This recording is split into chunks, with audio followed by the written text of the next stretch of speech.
Kia ora and welcome to Talk 2 of the Connect and Develop series for 2023. I'm Shana McWhirter, Alumni Relations Advisor at the University of Auckland. It's great to have so many people here today as we discuss successful career pivoting, a topic which is particularly relevant and more common as we face times of increased uncertainty. Our speaker today is Dr. Kate Riegle van West, a scientist, artist, musician, and entrepreneur who was named one of the university's 40 under 40 inspiring alumni in 2021. Joining Kate today is our MC, Liz Barry. Working in her private consultancy, Liz delights in the development of human potential. Over the past 20 years, she's helped thousands of people determine their interests, strengths, and marketable skills, and coach them through the process of defining their ideal work and how to create it. Having experienced her own major career change, Liz knows firsthand the mix of emotions people face when making a big shift in their professional lives. On behalf of all of us here at the university, I'd like to say a huge thanks to Kate and Liz for being a part of this series. And to everyone joining us, I encourage you to get involved to really get the most out of today's webinar. Over to you, Liz. Kia ora, Shana. Great to be here. Before I start introducing Kate, I want to cover a few tips for participating in today's webinar. The Q&A function at the bottom of your on-screen Zoom panel is live. Please submit your questions at any time. We'll be monitoring them as we go. I also encourage you to upvote the questions you find the most interesting, and these questions will move to the top of the Q&A screen.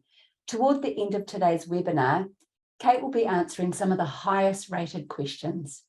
And now on to introducing today's speaker, Dr. Kate Riegle van West, who completed her PhD at the University of Auckland, where she conducted the first study to scientifically investigate the effects of poi on physical and cognitive function. Following her research, she became the founder and CEO of SpinPoi, an organisation dedicated to working with poi to improve quality of life. Kate was awarded the Future Leader Award from the Royal Society of New Zealand and the Best Doctoral Thesis Award for her work in the poi and health field. Her work has been featured in national and international media, including BBC World News, ABC News, TVNZ, Radio New Zealand, and Māori Television. So over to you, Kate. Thank you so much, Liz. Tēnā koutou katoa. Ko Blueman toku manga, ko Makana toku awa, ko Rotterdam toku waka, ko Metcalf toku marae, ko Ngāti Tāti, a Ngāti America toku iwi, ko Kate toku ingoa. Hi, everybody. Kia ora. My name is Kate. Thank you for joining us today. I thought I would start by just giving a little overview of my careers through a little presentation, and then I'll join up with Liz again and we will have a kōrero. So I'm just going to share my screen. Okay, so I'm going way back to arguably my first career, which was the circus. So I grew up in the US and I grew up doing circus arts there.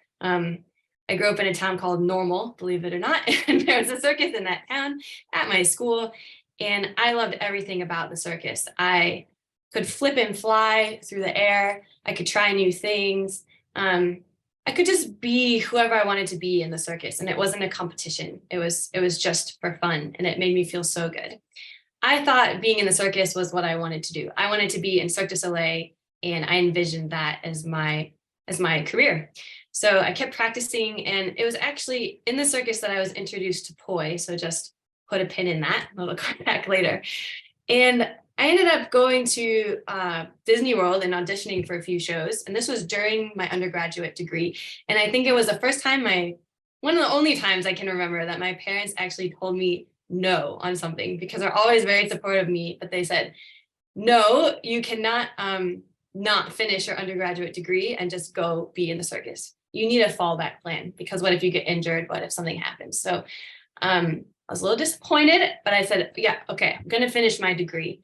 And that brought me to my second phase here, which was the arts. So I was studying interdisciplinary art and media, turning my sketches into digital drawings, exploring writing and animation and interactive art. and eventually installation art. So completely immersive art that somebody moves through.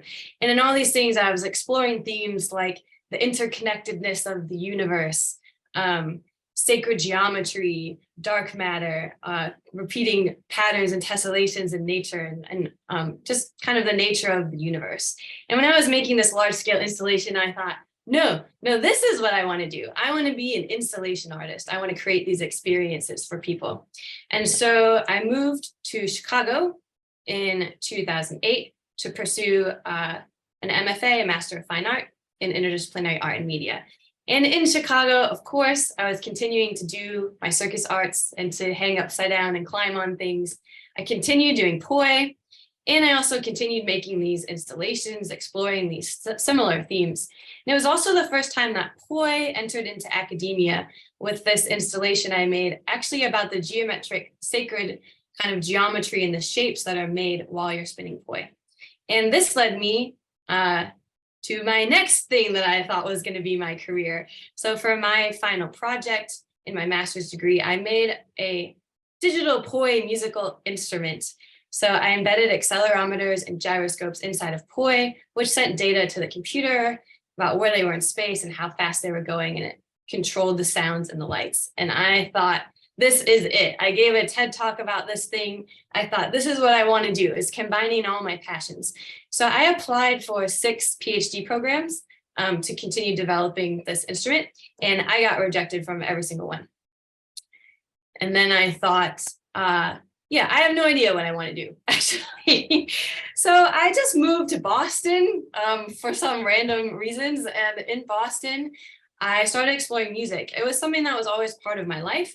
But in Boston, I met up in particular with a band, this band here, the Second Line Social Aid and Pleasure Society, which was a grassroots social justice driven band, supporting community organizations, supporting underserved and underprivileged communities. And I also worked with musicians from that band and other bands in organizing a global brass band festival of activist street bands. So during this time, I learned a lot about activism, about grassroots organizations working from the bottom up. I also happened to land a job at Harvard University, kind of by accident. I was doing some freelance graphic design at this museum. The person running the archaeology program there quit in a hurry. Academia moves very slow, so they needed someone to fill in. I started filling in and running this archaeology program. By the time interviews came around, they said I should probably interview, and they gave me the job. So I was doing my best to still combine my passions. My brass band ended up playing in the museum and amazingly not breaking anything. But I just felt there was something missing. There was still some curiosity around poi, and I didn't really feel like I was following my passion at that moment, or even my curiosity, maybe is a better word. And that's when I reached out to the University of Auckland. I was still really enamored with poi. And I thought, what if I can prove the efficacy of poi as a therapeutic tool? And then it could be used to help people in places like hospitals, rehab centers. And so I decided to do my PhD on the effects of poi on physical and cognitive function for healthy older adults. That was a long road. I did a double-blind randomized controlled trial to try to create some evidence to kind of sit alongside Mataranga Māori knowledge, kind of substantiate what a lot of people already knew about poi in the health and medicine community. And of course, during all that time, I was still making music. I moved to New Zealand with a sousaphone. This was one of my first weeks in New Zealand, out there marching alongside the community, still making art, exploring visual art and installation art and other themes. And of course, I was giving a lot of talks about my research during that time, putting myself out there, and also just trying to support my PhD endeavors and all my other endeavors.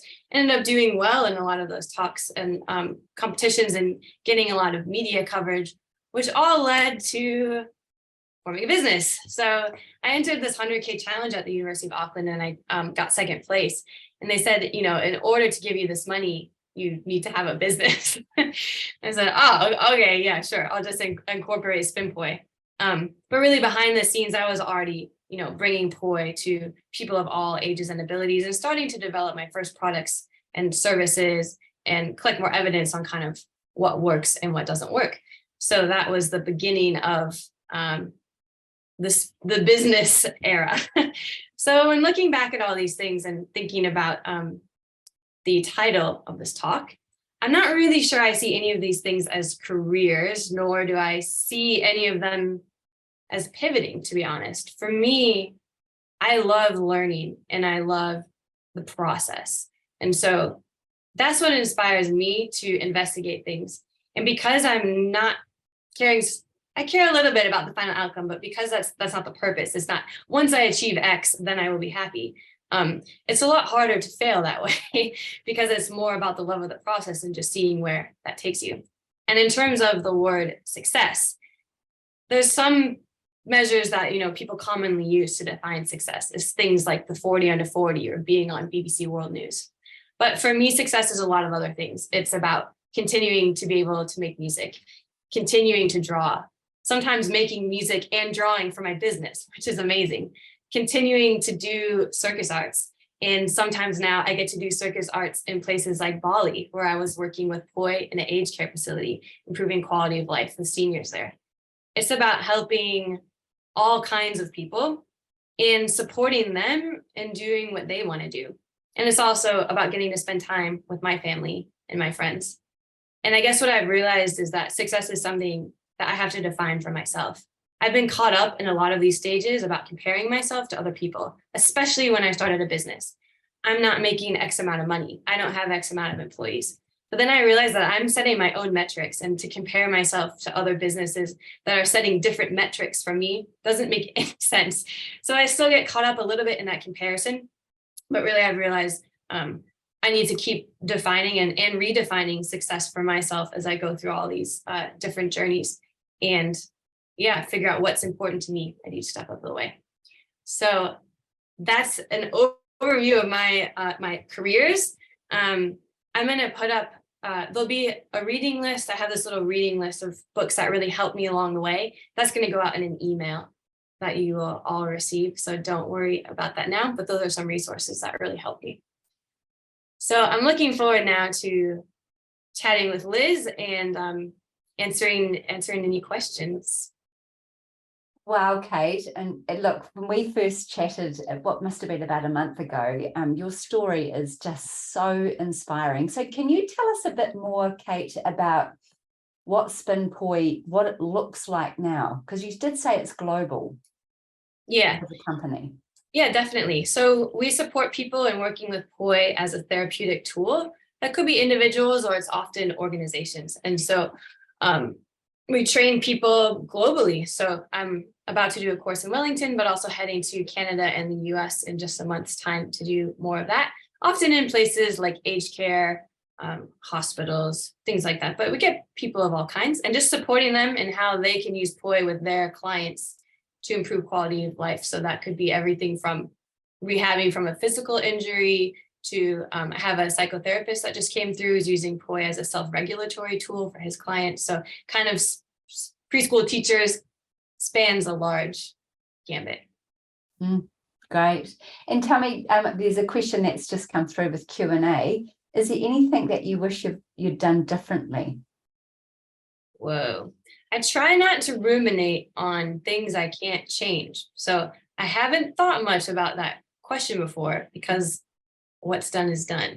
Another way of asking is, knowing what you know now, what would you have told yourself when you first set out on this journey? I know that when we spoke a month ago, you said you could see the benefits of Poi, you know, that the benefits are people with mental illness and depression, that when they're using Poi, they forget about their worries in the world. And you thought this is a really cost-effective way for people to heal. And you know, for the elderly, it's an easy way for them to move their bodies. And when you went to talk to people in hospitals and aged care facilities, they're like, who are you? You've got no statistical scientific evidence.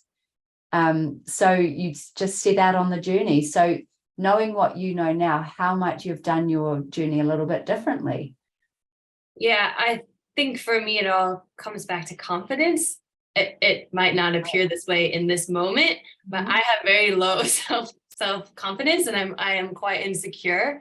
And so I think I've probably been in my own way, probably more than anything else, because I thought I'm not good enough. Even giving this talk, when they asked me to give this talk, I was like, successful career pivoting. Like, why are they asking me? So that's that thing again, right? Good old imposter syndrome is alive and well. Yeah, totally. So doing things differently, that belief in myself, that kernel is always there, but sometimes it does take me a long time to act on it, or to build myself up enough to take action. So do you think you may have acted a bit faster, or taken more risks, but I don't know, maybe looking in on my life, it seems like I've taken a lot of risks, but it really does. I've probably taken more risks, been more confident, which probably will open more doors, but I'm working on it all the time. It's a lifelong lesson, that one. Well, we've got another really cool question, actually. It's, you mentioned using the word curiosity rather than passion when you were on your journey. Why do you feel it's important to distinguish between the two? And I've got a lot to say about this one. Okay. I'll go first, and then I'd love to hear. So this came up recently for me. I was speaking at an event for entrepreneurs, and there was an IP lawyer there who was also speaking at the event, but she wasn't an entrepreneur. And she sat down with me afterwards, and she said, I start to feel really bad at these things, because all these entrepreneurs are talking about follow your passion. You just have to follow what you love. And she's like, I don't feel that way about my job. I like my job. And then she started talking about other things. She started talking about her family, women's rights, other issues that she actually was quite passionate about. But I think she was turned off by this idea that your work has to be your life passion, and not everyone feels that about everything they do. And so based on that conversation, I decided that it was maybe important to make this distinction, because I also didn't feel that way about it. It's not like I had this spark and I thought, oh my God, I'm so passionate that, a lot of it was like, this is interesting. I'm going to explore that. So that's where that comes from for me. Yeah. And look, as a career coach, I have so many clients come to me going, I don't know what my passion is. And there's something wrong with them. And because the narrative that is out there is huge, follow your passion, and it's just everywhere. And yet I think it's dangerous. I say to clients, begin with curiosity. Yes. Start there and let that grow. It could grow into a passion. But thinking we've got to find our passion, I think it's dangerous, and I don't like that narrative. For sure, we can absolutely get passionate about things, and passion can fuel us and energize us to keep going when things get tough. Absolutely. And yet the best place to begin is curiosity. I agree. I find people are sometimes slow to move on something because they feel everything has to be in line first. They have to be passionate enough, or they have to, that's just not really the way things work. No. Really cool question. We've had 6 votes for this one. How did you deal with the rejection of not being accepted into various PhD programs? Great question. Yeah, not well, because it felt very very personal. This is something I also try to work on a lot. In the reading list, there's this book, The 4 Agreements, and one of those agreements is don't take things personally. Easy to say, hard to do. And it wasn't personal, really, but I felt that. I felt my idea is bad. My idea sucks. Nobody wants to support this. And how did I deal with it? I just moved away. That was during that, what I don't know what I'm doing slide. Because in my mind, I had already left. I had already gotten accepted into one of these places. I was on to the next journey. So when I didn't get accepted, I thought, I'm going to move anyway, somewhere else, even though I don't know what I'm doing, which helped a little bit, because then you're focused on just being in a new place and figuring out the logistics of your life. So I kind of just forced a change there. And I guess I did still have that kernel, even though I felt hurt and lost, I still believed in the project. So that kernel kind of carried me through a little bit. Yeah. So it kind of is almost like, I don't know if you've ever heard of Elizabeth Gilbert. She wrote Eat, Pray, Love. Yeah. She also wrote a beautiful book I highly recommend called Big Magic. And it's like the muse, or Stephen Pressfield calls it the muse. There's creativity there. There's something in you that wouldn't let you go, Kate. Tell me where I'm wrong. It's true. It just wouldn't let you go. You just had to keep doing it. You just had to find a way for it to be birthed into the world. So amazing that you came all the way across to New Zealand to carry on doing these clinical trials. Why did you choose New Zealand?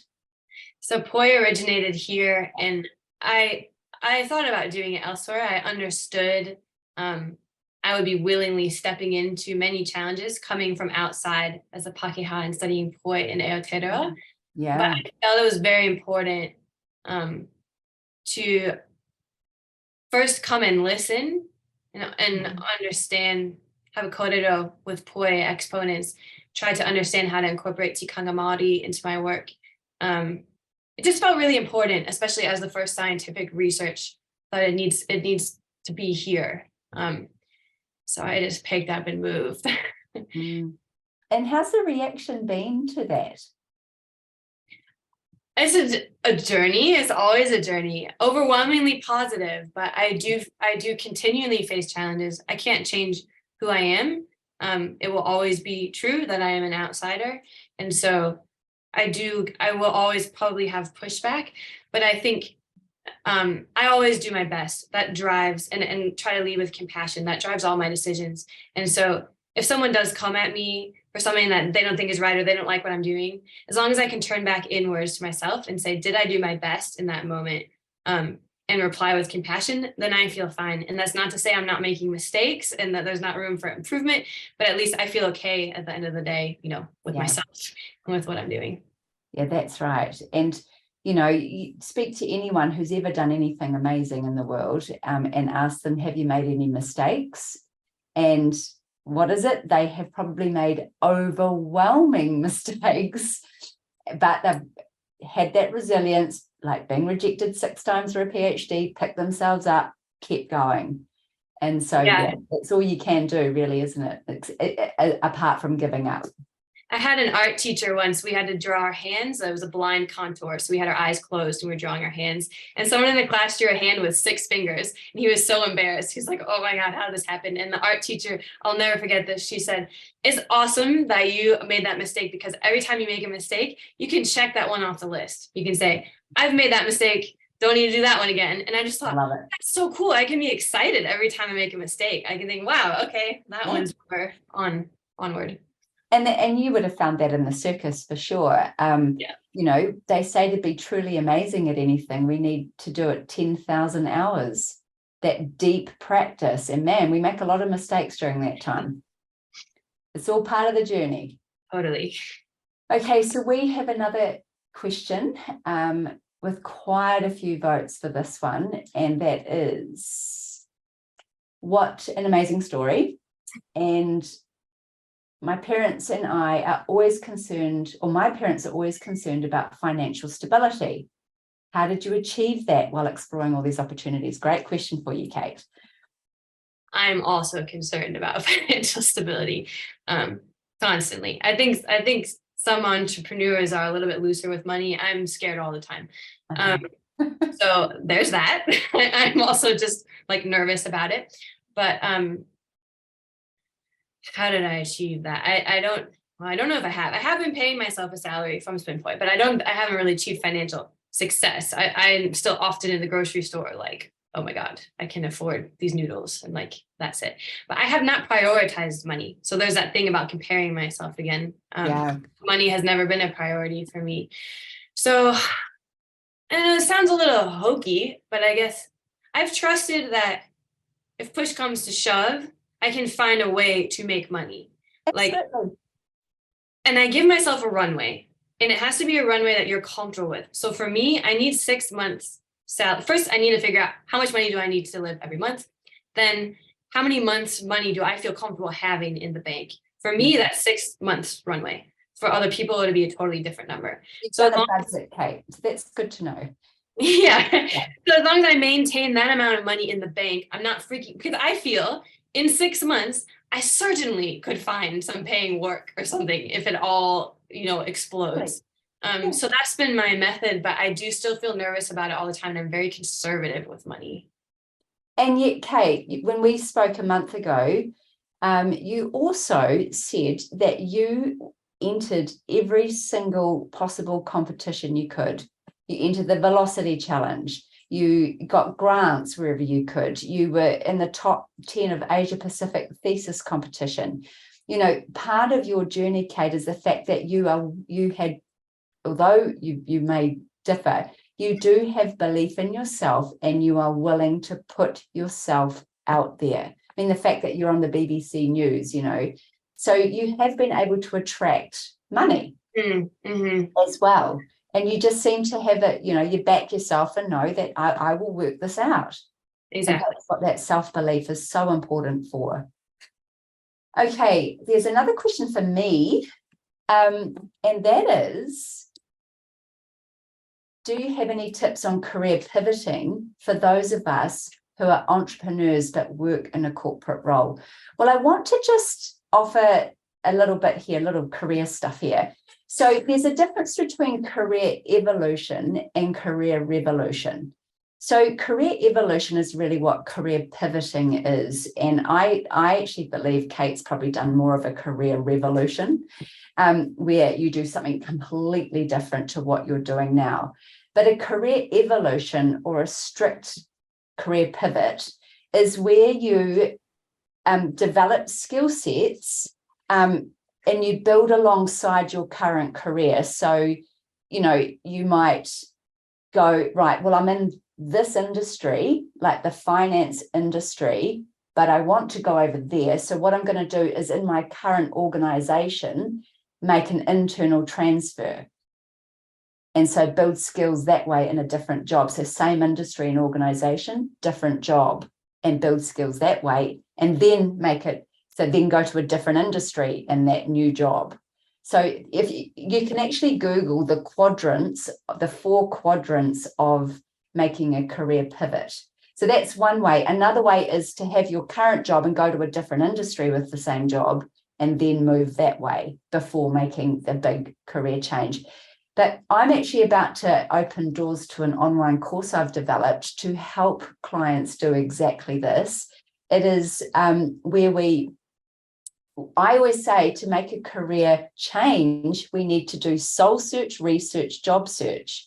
The first step is that soul search, going, what is it that I really want to do? We've talked about curiosities. What is it that I'm really curious about? Number 1, what are my gifts or my strengths? And Kate, you have used your gifting, your strengths and skill sets to make those changes. I would say one of your skill sets and strengths is the fact that you love to perform.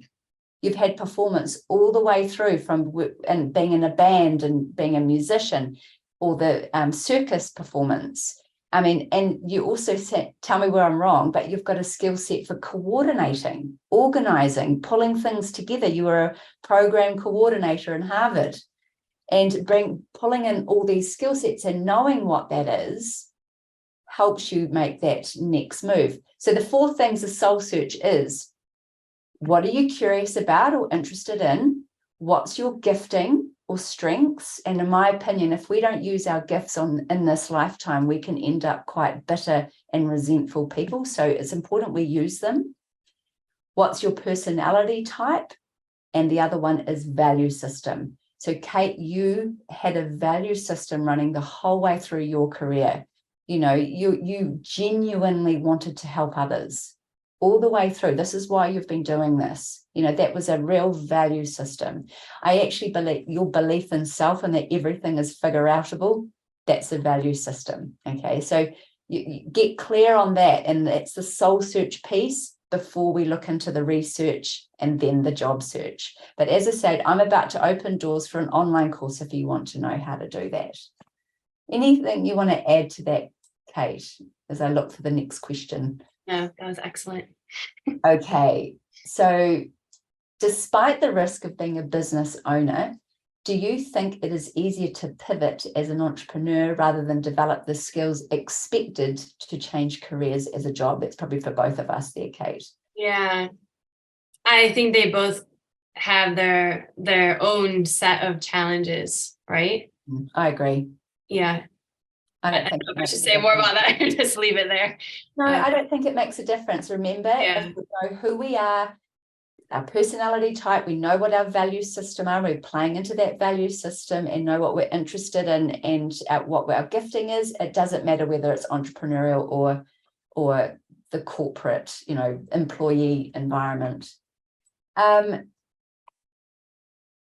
Question for you, with quite a few votes here.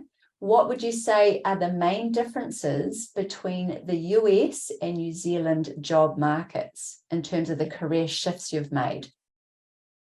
Okay. I don't actually know much about job markets because the things that I've done have just been kind of created and I moved into them. But what I do see in terms of just mentality in general, in terms of career paths, the US is so competitive. When I moved here, people thought I was very blunt and forward and almost rude.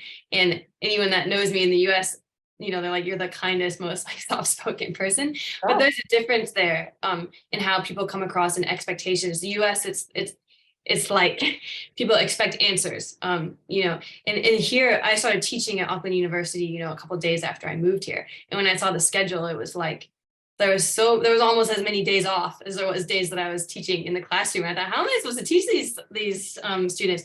There's a different work-life balance here. And I'm not saying one is better than the other. So there's different, when we talk about value systems, New Zealand as a whole has different value systems about the value of careers versus family, versus time off, getting out in nature. It's a different landscape than the US. So I've had to change my communication a little bit here. Pros and cons to both of these ecosystems. Yeah, great. And just adding to that question, it says, how did you start a business in New Zealand? Was it difficult logistically? For example, I have a passion to combine music, social justice, and language learning for parents and children in a heritage language. To combine my curiosities, but am unsure if I can pursue this path. Yeah, so for me, it was very gradual, and that's a pretty good way to start something. You can keep the job that you have now and just test things out slowly. So like during my PhD, I was running SpinPoi, but I wasn't calling it a business. I didn't think of it that way. I was just trying things. I was going into an aged care facility when I had time for free, testing things out and slowly building products and services. So I think that's possible wherever you're at. And then it's up to you when or if you want to make the shift to doing that full time. But I think there's always spare time to start trickling in, and actually starting an actual business in New Zealand is quite easy. The process here is very easy. It's online, it's not expensive. And so just the incorporating part is very simple. Yeah, I agree. And I really like how you said, I tested it out. So when I talk about making career changes, soul search first, then research, then job search. That research piece, that's the bit I spend a lot of time with clients, teaching them how to research the job market or research a business proposition. How do we know it's got legs? And so that's the testing part of it is incredibly important. Going, is there a market for this? What problem am I solving for people? And so those are the things that we need to think about when starting a new business. But yeah, as you say, incorporating here in New Zealand, that's fairly easy. But knowing whether it's viable, whether it's got legs, that's the part that's worth spending time on before because it can get very expensive, as you know, starting a business. This person has said, I like the fact that you define success in all areas of your life, not just career success. That's wise for someone so young. So that's just a comment, not a question. When you applied for Velocity, and by the way, for those of you that don't know what the Velocity Challenge is, the University of Auckland it's a competition. And you got the big prize, didn't you, which was $100,000? I got $100,000 is actually split amongst the winners, so nobody gets $100,000. And okay. I won second place, not first place, which was another big learning moment because I felt like I should have gone first. And anyway, that's another story. But right. good learning there. Yeah. So Anyway. it's like a business incubator, I suppose, the Centre of Innovation and Entrepreneurship. For those of you that are at the University of Auckland, I highly recommend you check it out. So the question here for you, Kate, is how did you manage to find people to be on your team? And are they still involved in SpinPoi? This comes up with a very good point. So I'm interested to hear what you say. Okay, I hope I can say this. I'm turning a little red. Well, I didn't have a team. So my team, but you had to have a team to enter. You can't do it alone.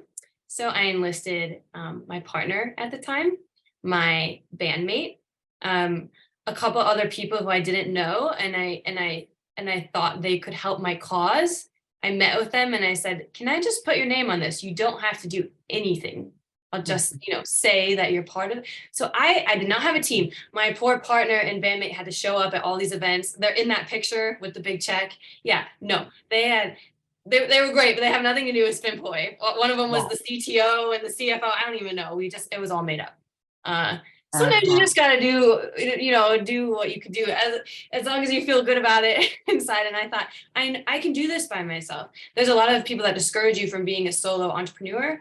But I felt I could do it. And I felt this stipulation about the team was like, I thought, fine. If that's the rule, then here we go. Here's my team. So what I want to offer here, Kate, is, and I say this to clients, is having a community of support is, in my opinion, absolutely necessary. So you did would you say you had a community of support?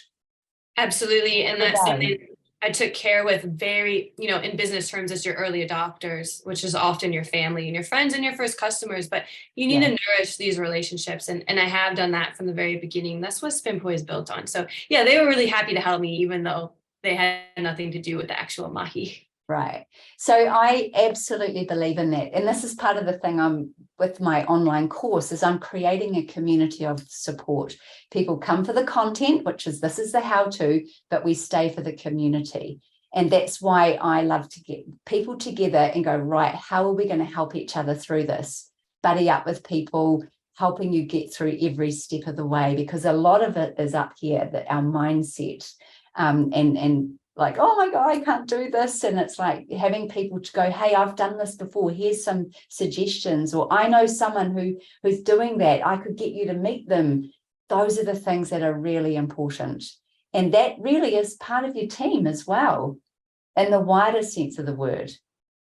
Absolutely. People are often happy to talk to you. I reached out to a lot of people I didn't know just to bounce ideas off of, people who were doing things that I admired, just to have a talk with them. So there are a lot of people out there to support you, even if you don't know them personally.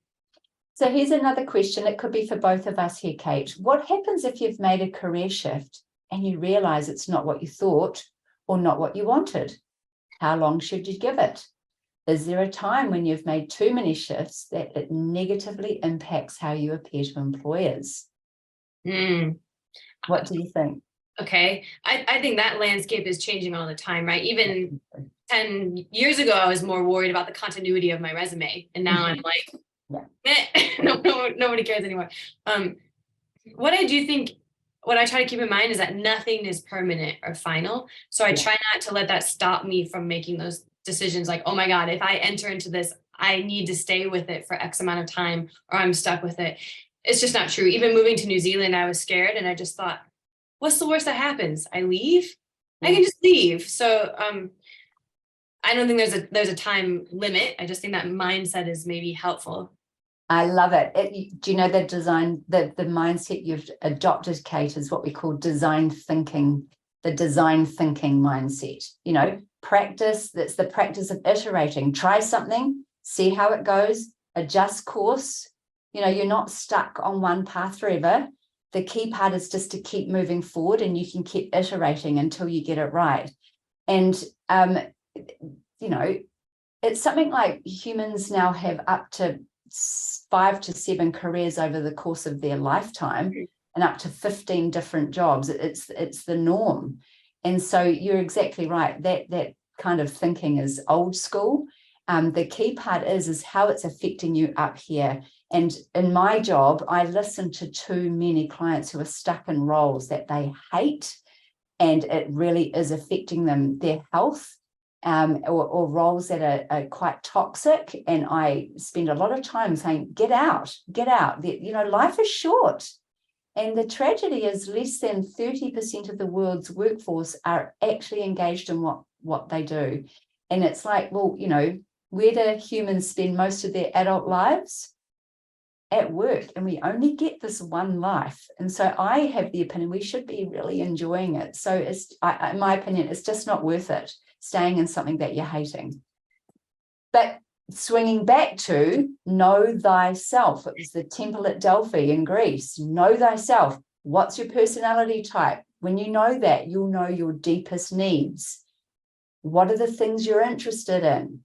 What's your gifting or strengths? What are your value systems? If you can at least define those, you're going to make way better decisions in whatever career move you use. So if any of you are interested in this course, it starts on the 17th of July, but the doors close on the 14th of July. Just go to lizbarry.com and just drop me a line under the contact form and I'll get you linked up with the course and we can get started. So, Kate, I think we've got time for one more question. I really admire your optimistic and give it a try attitude. What's the worst that could, and what's the worst that could happen mindset? Yeah, I love that too. This is what I have struggled with the most in exploring shifting. Did you struggle with leaving the circus from the point of view of having invested a lot of time into training and building that as a career?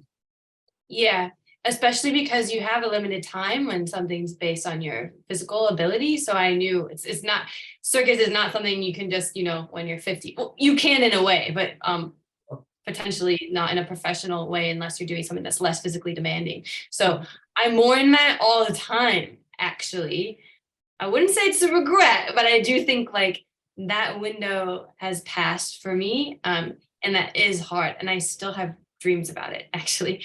But what I try to do is just pursue it as something fun, right? So I still do circus, right. So I still get that fill of it. Yeah, gives you the juice of life, doesn't it? And yeah. Having that creativity outlet is great. Someone's just written, I love your shirt, Kate. Thank you.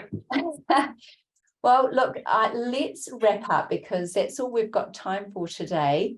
But, what a fascinating life and career that you've had to date. And thank you to everyone for these amazing questions and your attention and participation. It's been our pleasure to discuss successful career pivoting with you today. The Connect and Develop series brings you professional development talks covering topics designed to help you understand and adapt to the changing world of work. Today was talk 2 of the 2023 series with 2 more to go next semester.